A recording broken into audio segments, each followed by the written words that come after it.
ये 5 पैसे की कहानी। कितने पैसे की? समय होता है, एक समय ऐसा होता है कि आप पे 1000 रुपए हो सकते हैं जेब में, एक समय 2 रुपए भी नहीं होते, वो 2 रुपए आपको बहुत बड़े लगते हैं। एक बार साहब काशीराम जी से पूछा गया था कि भाई आपके लिए सबसे सस्ती सवारी कौन सी और सबसे महंगी सवारी कौन सी, तो उन्होंने कहा सबसे सस्ती सवारी मेरे लिए हेलीकॉप्टर की। बस मुझे ऑर्डर करना होता है कि मुझे भाई लखनऊ जाना है तो लखनऊ के चला जाता हूँ, थोड़ी देर में कहता हूँ कि मुझे पंजाब जाना तो पंजाब ले जाता है। लेकिन एक समय वो भी था कि मेरे पास साइकिल के पंचर के पैसे भी नहीं थे, तो मेरे लिए सबसे जो महंगी सवारी थी उस समय वो साइकिल की थी। लेकिन आज के परिदृश्य में सबसे सस्ती सवारी वो जो है वो हेलीकॉप्टर। बड़े तार्किक थे साहब, क्योंकि संघर्ष किया है, उनके जीवन में बड़ा लंबा संघर्ष है, तो इस वजह से एक उनसे जुड़ी कहानी आपको सुना रहा हूं। मुझे बड़ा इंटरेस्ट आता है कहानी पढ़ने में, पुराने महापुरुषों का जो संघर्ष है ना, अच्छा होता है। वो पहला ही कार्यक्रम होगा। उस समय में रेलवे मेल सर्विस अर्थात आरएमएस में नौकरी करता था। नौकरी के लिए मुझे रोज पूना से मुंबई जाना पड़ता था। काशीराम जी मेरे साथ मुंबई आया जाया करते थे। उस समय आरएमएस का लाल डिब्बा हमारा छोटा सा कार्यालय बन गया था। चलते ट्रेन में संगठन को बढ़ाने के लिए हमारी योजनाएं बनती रहती थी। काशीराम जी के पास पूना मुंबई का रेल पास था। दोनों अपने साइकिल से पूना रेलवे स्टेशन पर जाया करते थे। वहां साइकिल स्टैंड पर साइकिल रखकर महालक्ष्मी एक्सप्रेस से मुंबई रवाना होते थे।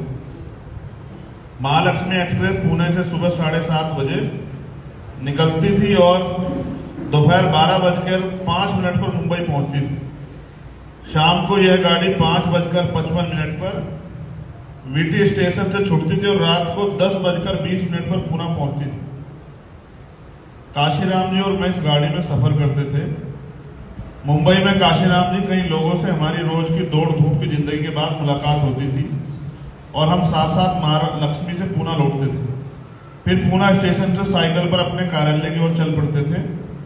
रास्ते में किसी होटल में रुककर खाना खाते थे और फिर अपने कार्यालय जाकर तिरपाल बिछाकर सो जाते थे। आज मैं उस दिन को याद करता हूं। मुंबई से मैं और काशीराम जी महालक्ष्मी ट्रेन से पुणे आए। रात 10:30 बजे अपनी अपनी साइकिल निकालकर हम स्टेशन से बाहर आए।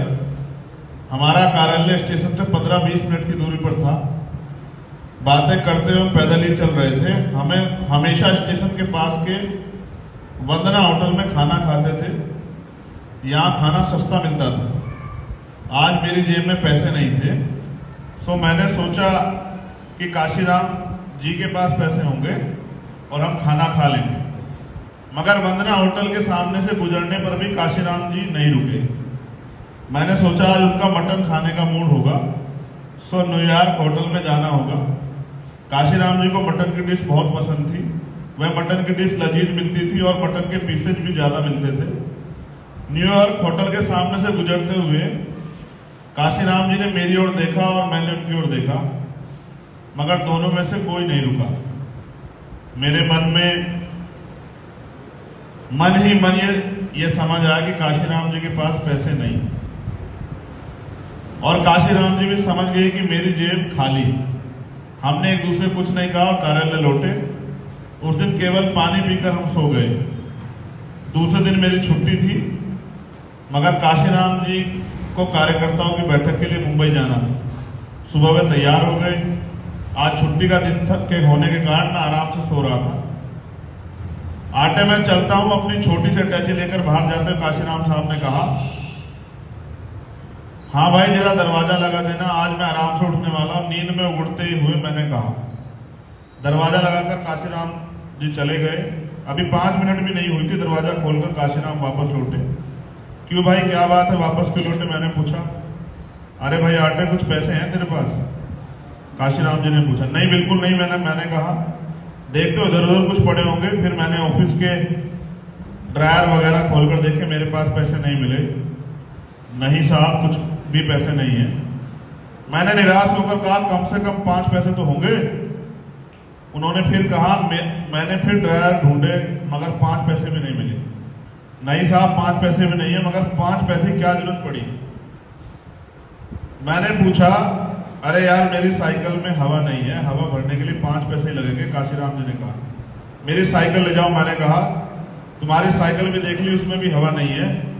ठीक है गाड़ी का समय हो रहा है, मैं चलता हूं, कहते हुए काशीराम जी लगभग दौड़ते हुए निकल गए।